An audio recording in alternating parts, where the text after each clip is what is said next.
وعلى آله الطيبين الطاهرين وعلى خلفاء الراشدين المهديين أما بعد فأعوذ بالله من الشيطان الرجيم بسم الله الرحمن الرحيم وإن نكثوا أيمانهم من بعد عهدهم وطعنوا في دينكم فقاتلوا أئمة الكفر إنهم لا أيمان لهم لعلهم ينتهون وقال الله تعالى في مقام آخر إن الذين يؤذون الله ورسوله لعنهم الله في الدنيا والآخرة وأعد لهم عذابا مهينا صدق الله مولانا العظيم وصدق رسوله النبي الأمي الكريم ونحن على ذلك لمن الشاهدين والشاكرين والحمد لله رب العالمين۔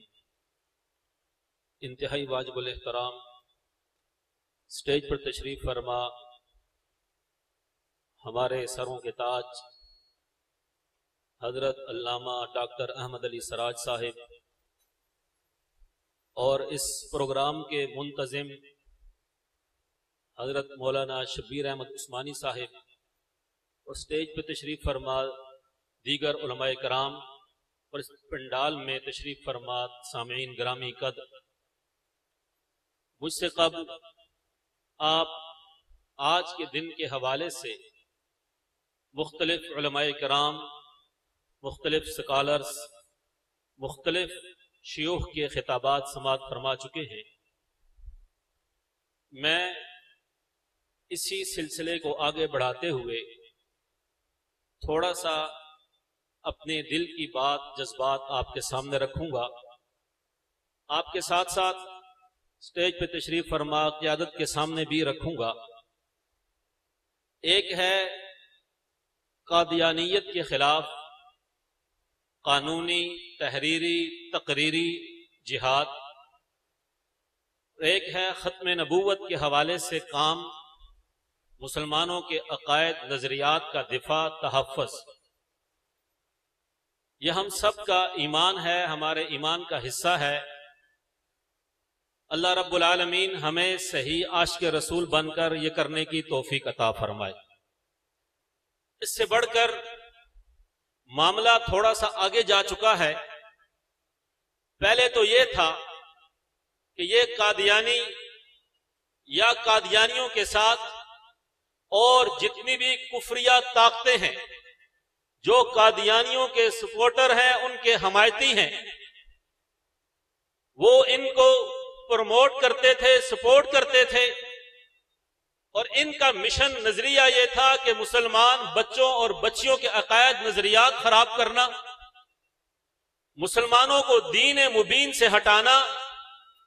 اب اس کے ساتھ ساتھ یہ اس سے اگلا قدم اٹھا چکے ہیں، اور وہ یہ ہے کہ امام الانبیاء محمد مصطفیٰ، سب کہہ دیجئے صلی اللہ علیہ وآلہ وسلم کے ذات اقدس پہ حملہ کرنا، آپ علیہ السلام کے ناموس پہ حملہ کرنا، آپ علیہ السلام کی توہین کرنا، آپ کی گستاخی کرنا، اور گستاخی کرنے کے مختلف طریقہ کار ہیں۔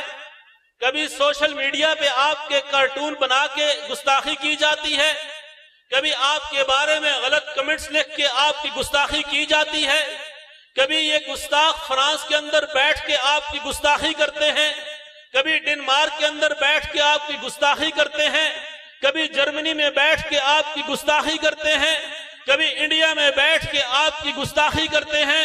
اور یہ جتنے بھی کفار ہیں، وہ عیسائی ہوں، یہودی ہوں، ہندو ہوں، قادیانی ہوں، جتنے بھی کفار ہیں، یہ سارے کے سارے مل کر باقاعدہ منصوبہ بندی کے ساتھ، باقاعدہ پلاننگ کے ساتھ نبی پاک صلی اللہ علیہ وآلہ وسلم کی ذات اقدس پہ حملہ آور ہوتے ہیں۔ آپ کے ساتھ ساتھ ازواج مطہرات، خاص سیدہ ام عائشہ صدیقہ رضی اللہ تعالی عنہ کی توہین کرتے ہیں، اس کے ساتھ صحابہ کرام کی توہین کرتے ہیں۔ اب ان کا ٹارگٹ یہ ہے کہ مسلمان صرف اور صرف نبی پاک صلی اللہ علیہ وآلہ وسلم کی ذات اقدس پہ جمع ہو جاتے ہیں، آپ کی ذات پہ مٹنے کے لیے تیار ہیں، مرتے ہیں، مٹتے ہیں، جانیں دیتے ہیں، لیکن آپ کی گستاخی کو برداشت نہیں کرتے۔ لہٰذا ہم آپ کی بار بار گستاخی کریں، بار بار توہین کریں، یہ ایک دن جلوس نکالیں گے، ایک دن ریلی نکالیں گے، دوبارہ یہ ختم ہو جائیں گے، ایک دن FIR کریں گے، دوبارہ ختم ہو جائیں گے۔ آج ہم نے نبی پاک کے ناموس کے تحفظ کی قسم کھانی ہے۔ آج ہم نے امی عائشہ صدیقہ سمیت تمام ازواج مطہرات اہل بیت عظام کے ناموس کے تحفظ کی قسم کھانی ہے۔ آج ہم نے صحابہ کرام کے ناموس کے تحفظ کا عہد کرنا ہے۔ مسلمانوں، یہ سبق ہمیں کس نے دیا؟ جو بھی گستاخ رسول ہے، وہ چاہے جس مذہب سے اس کا تعلق ہو، اگر کوئی اپنے آپ کو مسلمان کہنے والا ہو، وہ نبی پاک کی گستاخی کرے، وہ تب بھی واجب القتل ہے۔ اگر کوئی یہودی ہے، آپ کی گستاخی کرے، واجب القتل ہے۔ کوئی قادیانی ہے، آپ کی گستاخی کرے، واجب القتل ہے۔ کوئی بھی ہے، جب آپ کی گستاخی کرے گا واجب القتل ہوگا۔ آج جب وہ گستاخ سر عام دندناتے پھرتے ہیں، آج وہ گستاخ، ان کا نیٹ ورک پاکستان کے اندر موجود ہے۔ یہاں پہ ایسے لوگ ہیں جو ان کے زر خرید غلام ہیں، ان کی تمام ڈوریاں کوئی کینیڈا سے ہلا رہا ہے، کوئی فرانس سے ہلا رہا ہے، کوئی جرمنی سے ہلا رہا ہے، کوئی کہاں سے فنڈ دے رہا ہے، کوئی کہاں سے فنڈ دے رہا ہے۔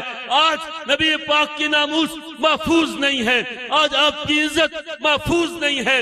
کیوں؟ اس کی وجہ یہ ہے، میرے اور آپ کے دل میں نبی پاک کی محبت اس طرح ہونی چاہیے جیسے محمد ابن مسلمہ انصاری رضی اللہ تعالیٰ عنہ کے دل میں تھی۔ وہ وقت یاد رکھیں جب آپ علیہ السلام نے فرمایا، من لکعب ابن اشرف، کعب ابن اشرف کا کام کون تمام کرے گا؟ محمد بن مسلمہ رضی اللہ تعالیٰ عنہ کھڑے ہو جاتے ہیں، عرض کرتے ہیں، یا رسول اللہ صلی اللہ علیہ وسلم، میں حاضر ہوں، آپ کا غلام، میں آپ کا نوکر حاضر ہوں، مجھے حکم دیجئے، میں اس گستاخ رسول کو قتل کر کے آؤں گا، جہنم رسید کر کے آؤں گا۔ اندازہ لگائیے، یہ حدیث بخاری شریف میں موجود ہے، باقی سیاستہ میں موجود ہے، اور یہ شان نزول سورہ کوثر کا بھی ہے۔ اس سے آپ اندازہ لگائیں کہ گستاخ رسول کو قتل کرنے کے لیے نبی پاک صلی اللہ علیہ وآلہ وسلم خود اعلان فرما رہے ہیں۔ تو محمد بن مسلمہ رضی اللہ تعالیٰ عنہ کہتے ہیں، یا رسول اللہ، اتنی سی اجازت دیجئے، اگر ہمیں اس کے لیے کوئی بات کرنی پڑے ہم کر سکیں۔ آپ نے فرمایا ٹھیک ہے، اتنی اجازت ہے۔ وہ چلے گئے، جا کر ایک تفصیلی واقعہ ہے، وقت مختصر ہے، قائدین بیٹھے ہیں، علماء بیٹھے ہیں، میں اتنا کہوں گا کہ وہ گئے، جا کے وہاں جا کر محمد ابن مسلمہ نے کعب ابن اشرف کو بلایا، اس سے ملاقات کی، دن کے ٹائم ملاقات کر کے کہا کہ ہمیں نبی پاک آگے ہیں، ہم ان کو ماننے والے ہیں، ہم سے زکوٰۃ مانگتے ہیں، ہمارے پاس پیسے نہیں ہیں، آپ ہمارے ساتھ تعاون کریں۔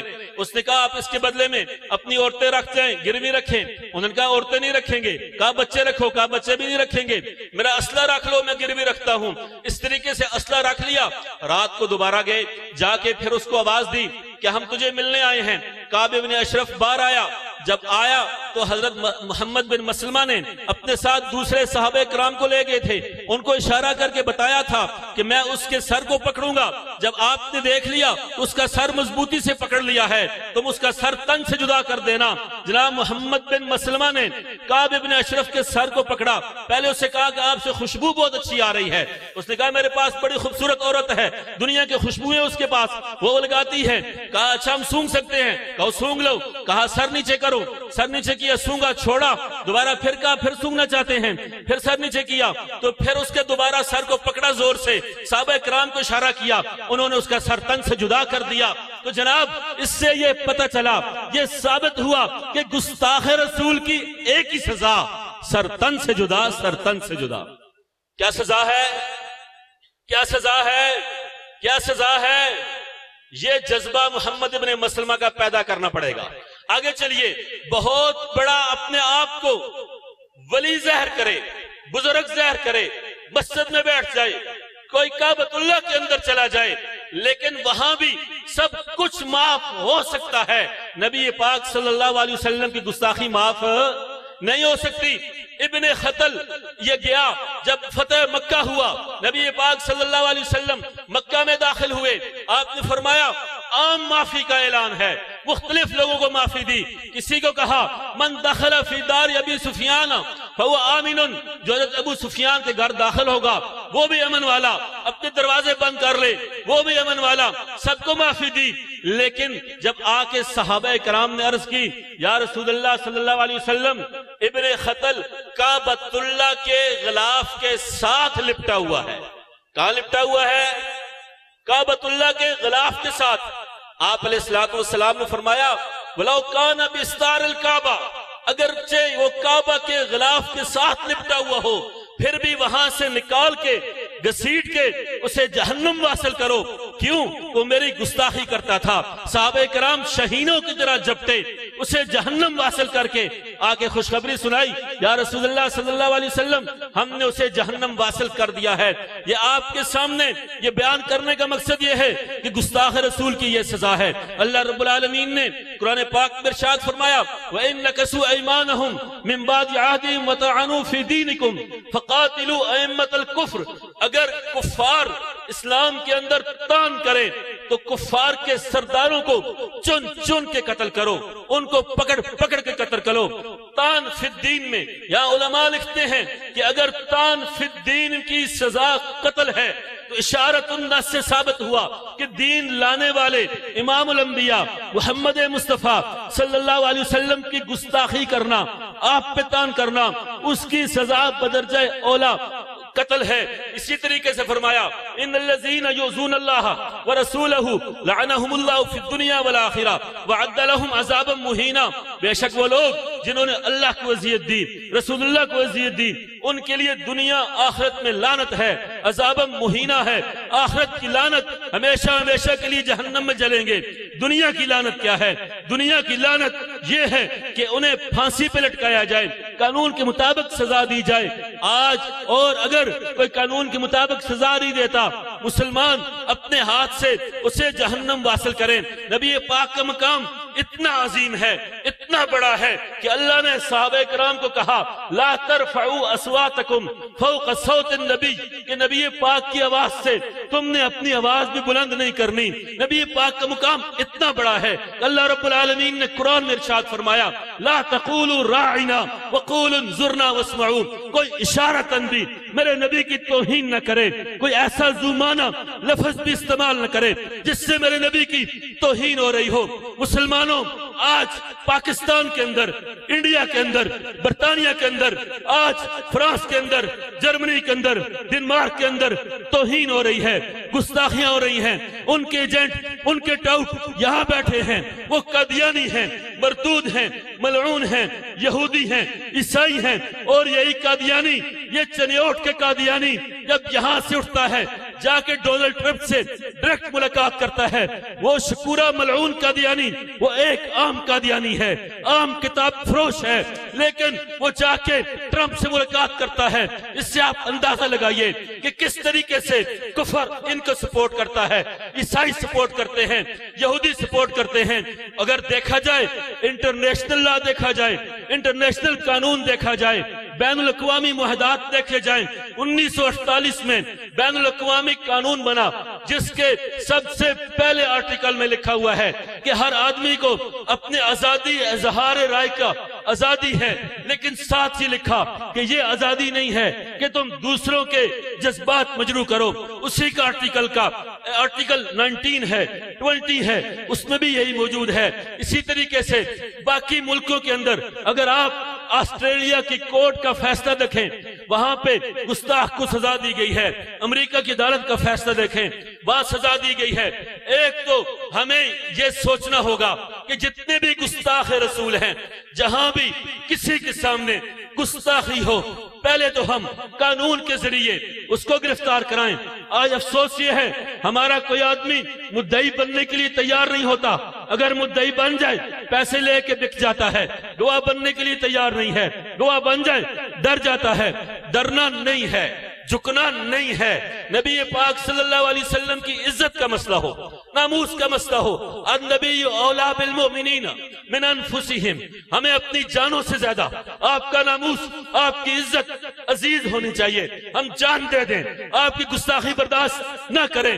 ہم قانون کے ذریعے اس کو باقاعدہ جہنم واصل کرائیں.